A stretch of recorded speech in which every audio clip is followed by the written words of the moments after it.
What's wrong with that, Sky? Have you never been to the breakfast show? It's not a breakfast. Okay. Breakfast was it your hobby or?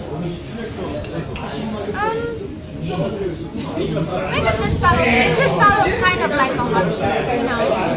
I mean, even now I'm starting to design clothes and I actually want to make a collection. But that started off like a personal thing. Whenever I knew I was going out, I'd tell my mom, be like, Mom, we're going out, so I want a custom-made outfit. And now I'm sitting and making clothes, and a lot of people always say to me, oh, that's great, it's so amazing, like, where did you get that from?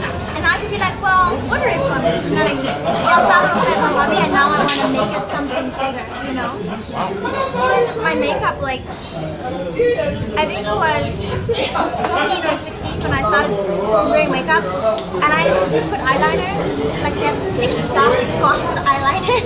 They're not too young for putting on makeup. No, I think I was 16 and I just finished. I remember I finished school and my mom was like, okay, you can wear makeup now. So I just started off putting on eyeliner, and then I got my first makeup palette at 16 and a half or so. My mom was like, okay, you can now like play with makeup. And I remember I used to like do 3 combinations of colors, 4 combinations of colors. I used to do crazy things with my makeup, and now it's something that I realize I have a passion for. It's just kind of like, you know when people come to you for makeup and you see them and they're like, they look like okay, you know, like, cool, I'm getting my makeup done.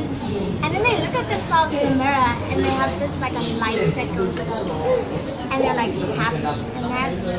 And those are the moments that I look for as a makeup artist. I live for that. Some people just need to find focus in their life, and you will find that things are not really as bad as you might think they are if you find focus. I saw something very interesting this morning.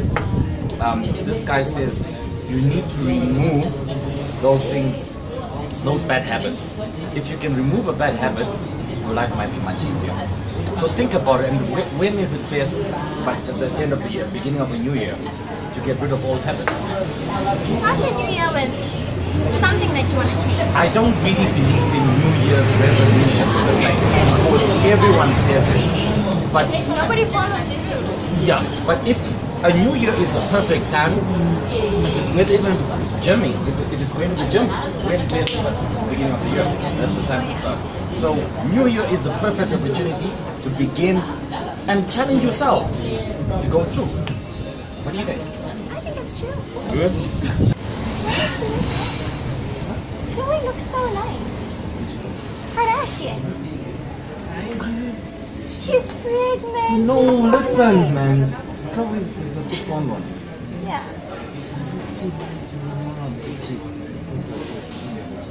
You know that? No, she did. Remember that whole segment with the doctor saying that she doesn't have a baby? Because someone's on drugs. She didn't want to tell the someone. Now, boom! You're getting your information from? Straight from Kim.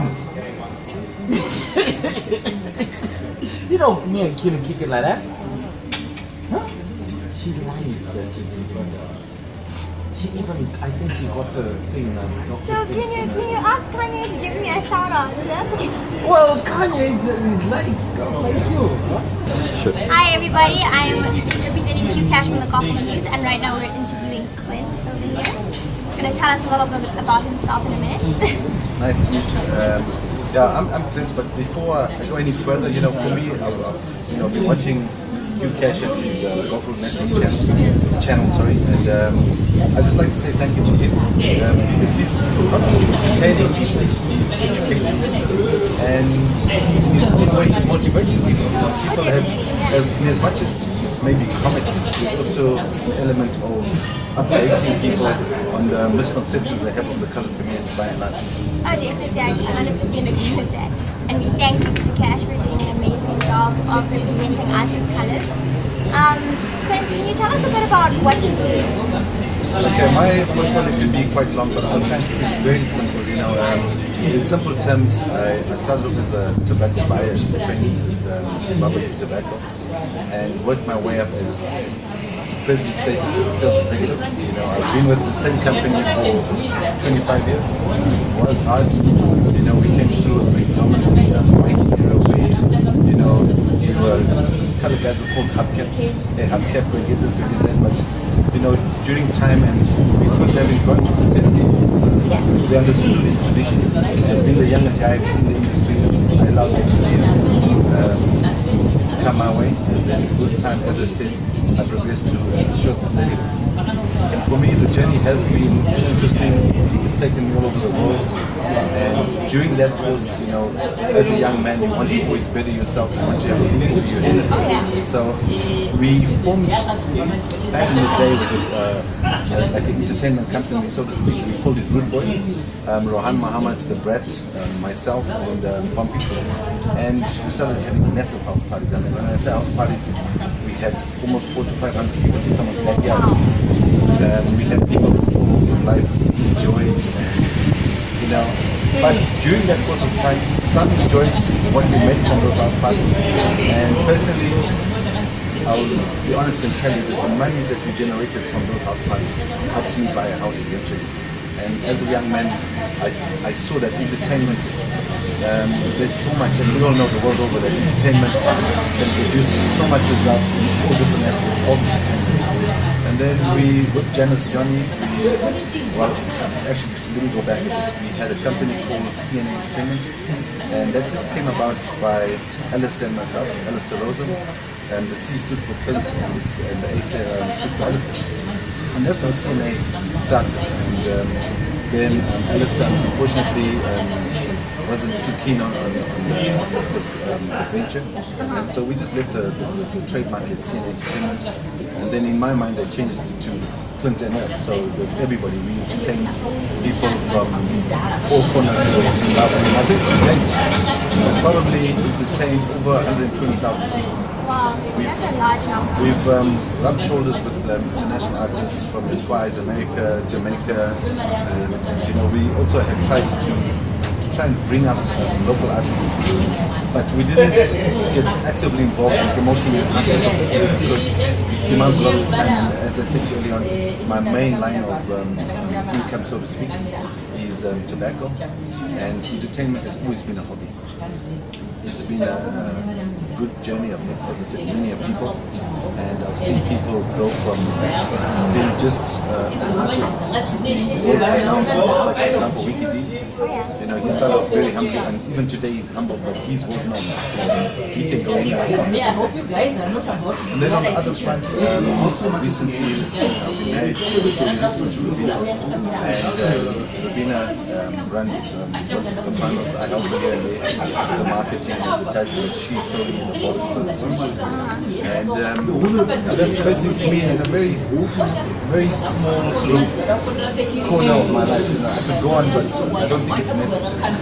That's really nice. It's actually inspiring that you took something that was your hobby and you made it something that you can make money out of. And I feel like in that, like, we can take our hobbies, whether you like to do music for fun or make jewelry or even do makeup, and turn your hobby into a little bit of a business. What made you start holding house parties? What started off your hobby, and what made you start the industry? You know, as I said, when we are young guys, you know, you're single, full of energy, and you know, these house parties attracted, I would say, by and large, 90% of at the time our young colored communities. And obviously, you know, at the time, as young guys, you want to get a bit of recognition from the opposite sex, the younger ladies of the day, and that's how it basically started. You know, there was a group of girls who always used to have parties, so we decided we would throw ours, but we took it to a different level. We started charging people. People started paying anything from $5 to $10. Back in those days, we're talking probably 22, 23 years ago, and so $10 was an amount that could be used to, you know, make a living, so to speak, in a way. So that $10 ended up to 20. And as I said, there was 3 of us. Some guys bought clothes, Timberlands, and some guys did different things. So we, not to say I bring anyone down, we all chose different directions. You always choose what you want out of life. Exactly. Whether you can start off the same and then choose a completely different path to somebody else, and your life will be totally different. I'm a firm believer that we all have an equal start. Oh yeah. We all come out of the womb and the world is there for us. And I don't agree with people who say others had a better start than others. At some stage, we come to a level where it's the decisions we make. And people could argue forever and say no, but the decisions you make may go inspired by this person or that person. There comes a stage where every young teenager is able to understand what life is about. That is so true. And do you have anything to say to the people that are my age, also looking to start their own businesses or venture into something new? Okay, firstly, you're making me feel very old. I know, I'm just very young. Anyway, I look at it this way, and I say it starts as the individual first, and ask them to be positive in everything they do. In as much as this situation may be negative, in Zimbabwe, you never know. Yeah, maybe sound like a little bit supportive because I'm wearing a little bit, but you never know. You'll never walk alone because there are people around you. There are elder people, young people. You're never too old or too young to know. And so for me, I ask the younger generation from all racial divides, different communities, that let's make 2018 your year. 2018 being your year, be positive. Be positive, be positive, be positive. And there's an example I always like to use when I talk to people, and I say that, as we all understand, electricity needs a positive and a negative. And you may be asking me, where am I going to with this? But basically, in order to generate light, you need a positive and a negative. So I'm saying, in whatever situation you may be negative right now, but you and your people need to be positive. So the positive and the negative situation will eventually generate some light. So let's be positive, let's go forward. We're all there for each other. Yeah, I feel like, especially in this current year, as much as a lot of negative things happen, like we always have to constantly remind ourselves to think positively and believe and hope and pray for the best. Because at the end of the day, it's mostly just a mindset that needs to break you out of that negative shell. Yeah. For me, I personally believe that. No matter what situation you're in, there's 3 very simple principles that can take you out of that. Firstly, your positiveness, your love for each other, and your love for Almighty. You need to have a belief in God. Whether you call Him Almighty, whether you call Him Jesus, Mari, Allah. To me, I believe that there's one God that we should all give thanks and praise to, and feel blessed for every situation we have, even if it's a bad situation. Because in those bad situations, I'll give you an example. Let's say QCash is driving his new S-Class, and the guy sideswipes him and scratches the whole car. And he could be really angry about it, but he must be thankful. It could have been worse. That car could have been written off, he could have been blamed for life, so it could have been worse. So after an accident or a bad situation, be thankful, because there's always a lesson to learn out of every situation. And I couldn't agree more. Thank you so much for your time. I appreciate it. And back to you. Sorry, may I just add one more thing? My message to everyone is let's be positive, and my message to Cash and his network, you as well, is that Cash, my wish for you 2018 is to see you grow from leaps and bounds and bigger things to come. And I wish for the day that Cash has his own daily show, and where we can support Cash, we will always support him. That is amazing. Thank you so much. Dreams should never die as dreams. Dreams must be turned into opportunity at some point. Failure will occur. And don't be discouraged by failure, because failure will only highlight your strengths and your weaknesses. I'm QCash, and this has been The Big Hype.